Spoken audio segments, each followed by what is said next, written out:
Kids are struggling because of the pandemic, not just in academics, but with their mental health. It happened to 15-year-old Shylar Thompson. She was already dealing with a lot at home. COVID-19 made things worse. I just was hitting rock bottom, so I just really needed some help. Asking for that help isn't easy, but it's a conversation that's necessary. Otherwise, it could get worse.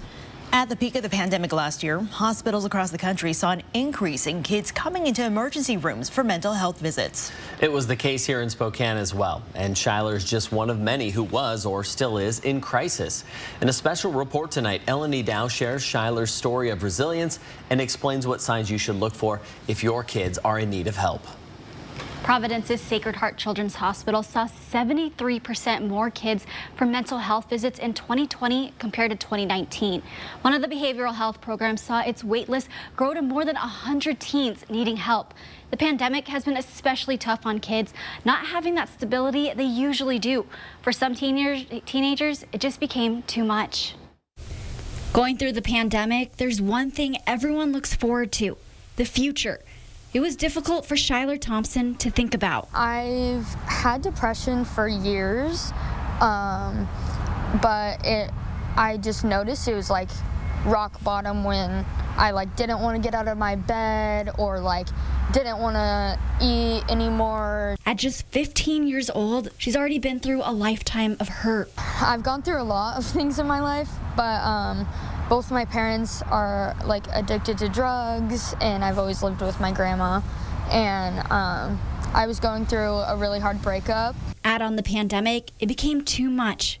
Going to class was usually her escape, but at that point, school was online. We couldn't see our friends, we couldn't go to school, and it was just such a big difference where we were all losing ourselves. I realized I needed help when I just started having some really scary thoughts of not wanting to be here anymore. In January, she tried to take her own life and found herself in the emergency room.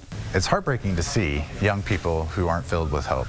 Shylar eventually found Providence's RISE program, an intensive outpatient behavioral health program for teenagers and adults. There was a lot of kids that attended RISE for, as many days a week as they could, because that was their structure.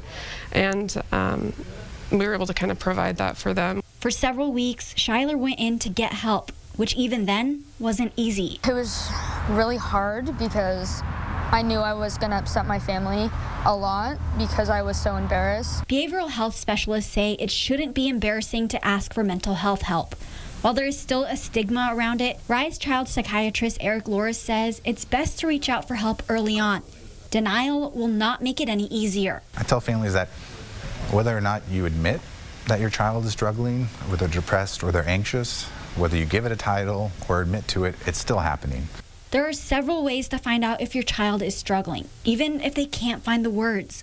Watch for changes in behavior. If they're not sleeping enough or too much, maybe they don't have an appetite or are eating more. It's also another sign if they're not doing the things they used to love. The best way to approach your kids or anyone who may be struggling is to just talk to them. And it's just having these honest, open, supportive conversations.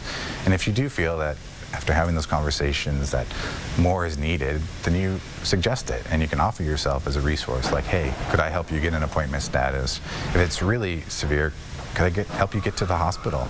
I'll stay there with you. Reaching out for help, while it can be scary, can be life-saving. But I think it's definitely worth it because now I'm starting to really love my life again.